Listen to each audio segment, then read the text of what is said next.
कथित शराब घोटाला में दिल्ली के मुख्यमंत्री अरविंद केजरीवाल की गिरफ्तारी के बाद से ही राजधानी की सरकार को लेकर सस्पेंस और सवाल बढ़ गए हैं। केजरीवाल ऐसे पहले मुख्यमंत्री हैं जिन्हें पद पर रहते हुए गिरफ्तार किया गया है, या फिर यूँ कहें कि वो ऐसे पहले सीएम हैं जिन्होंने अपनी गिरफ्तारी से पहले पद से इस्तीफा नहीं दिया।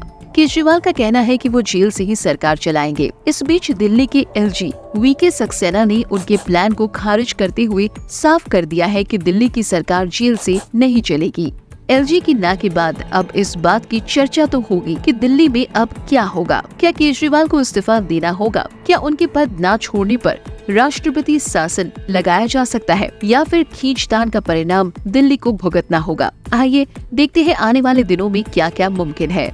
आम आदमी पार्टी, दिल्ली सरकार और खुद केजरीवाल ने बार बार कहा है कि मुख्यमंत्री अरविंद ही रहेंगे।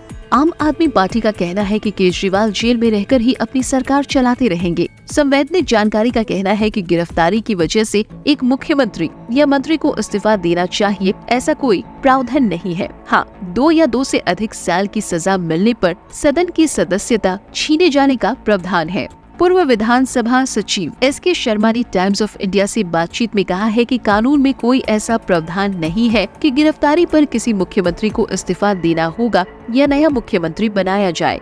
हालांकि जेल से सरकार कैसे चल पाएगी, इसको लेकर सभी जानकार एकमत में सवाल उठा रहे हैं। एक मुख्यमंत्री को हर दिन कई बैठक करनी होती है, फाइलों का निपटारा करना होता है, अफसरों को निर्देश देना होता है। ये सब काम जेल में रहकर केजरीवाल कैसे कर पाएंगे, ये सबसे बड़ा सवाल है। यही वजह है कि कुछ एक्सपर्ट्स मानते हैं कि शासन प्रशासन में दिक्कत आने पर केजरीवाल को पद छोड़ने का फैसला करना पड़ सकता है।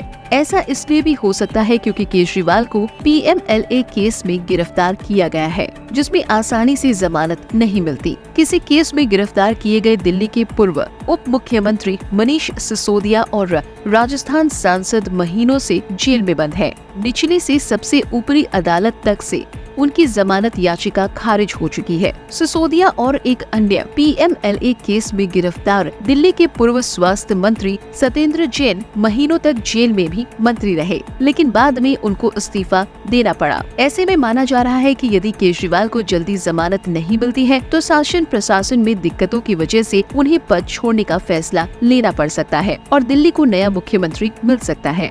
एलजी वीके सक्सेना ने कहा है कि दिल्ली की सरकार जेल से नहीं चलेगी। आम आदमी पार्टी और कुछ एक्सपर्ट्स एलजी की बात को इशारा मान रही है कि दिल्ली में राष्ट्रपति शासन लगाया जा सकता है। वरिष्ठ वकील महेंद्र सिंह कहते हैं, एक मुख्यमंत्री के लिए जेल से सरकार चलाना असंभव है क्योंकि संवैधानिक संकट की अनुमति नहीं दी जा सकती। राष्ट्रपति शासन एक विकल्प है। आम आदमी पार्टी के नेता रहे पत्रकार आशुतोष ने भी कहा है कि मुख्यमंत्री की गिरफ्तारी के बाद दिल्ली में संवैधानिक संकट उत्पन्न हो चुका है। यदि केजरीवाल अपना पद छोड़कर किसी और को मुख्यमंत्री नहीं बनाते हैं तो एलजी को राष्ट्रपति शासन के लिए सिफारिश कर देनी चाहिए। हालांकि आम आदमी पार्टी ने कहा है कि दिल्ली में राष्ट्रपति शासन नहीं लगाया जा सकता। दिल्ली के मंत्री आतिश ने कहा, राष्ट्रपति शासन केवल तभी लगाया जा सकता है जब कोई अन्य विकल्प न हो। अनुच्छेद 356 का मुद्दा कई बार उच्चतम न्यायालय में गया है और न्यायालय ने हर बार फैसला सुनाया है कि राष्ट्रपति शासन केवल तभी लगाया जा सकता है जब राज्य में शासन के लिए कोई अन्य विकल्प नहीं बचा हो।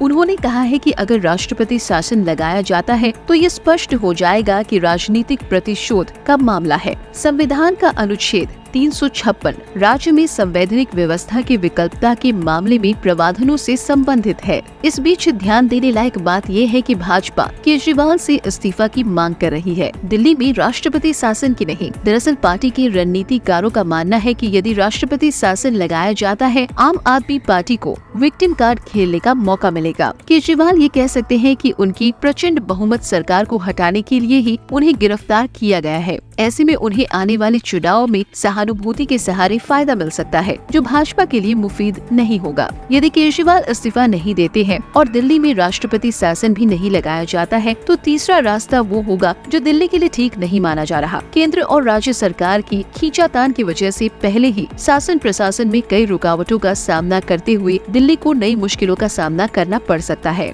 केजरीवाल जेल से कोई निर्देश जारी करे और भाजपा उसकी वैधानिकता को कोर्ट में चुनौती देगी। इस सब के बीच नजरें अदालतों पर होंगी। ये मुद्दा जल्द ही अदालत तक पहुंच सकता है और कोर्ट के माध्यम से कई रास्ते निकल सकते हैं। अरविंद केजरीवाल को मुख्यमंत्री पद से हटाने के लिए दिल्ली हाई कोर्ट में एक जनहित याचिका दायर की गई है, जिस पर गुरुवार को सुनवाई होनी है। ये देखना दिलचस्प होगा कि कोर्ट उन्हें जेल से सरकार चलाने की इजाजत देती है या फिर उन्हें इस्तीफा देने की नसीहत दी जाएगी। फिलहाल आपको क्या लगता है, केजरीवाल को इस्तीफा देना चाहिए या जेल से ही सरकार चलानी चाहिए? नीचे कमेंट बॉक्स में अपनी राय जरूर बताएं। ऐसी ही और खबरों से हमेशा अपडेट रहने के लिए चैनल को सब्सक्राइब कर लीजिए और वीडियो पसंद आया हो तो लाइक और शेयर करना ना भूलें।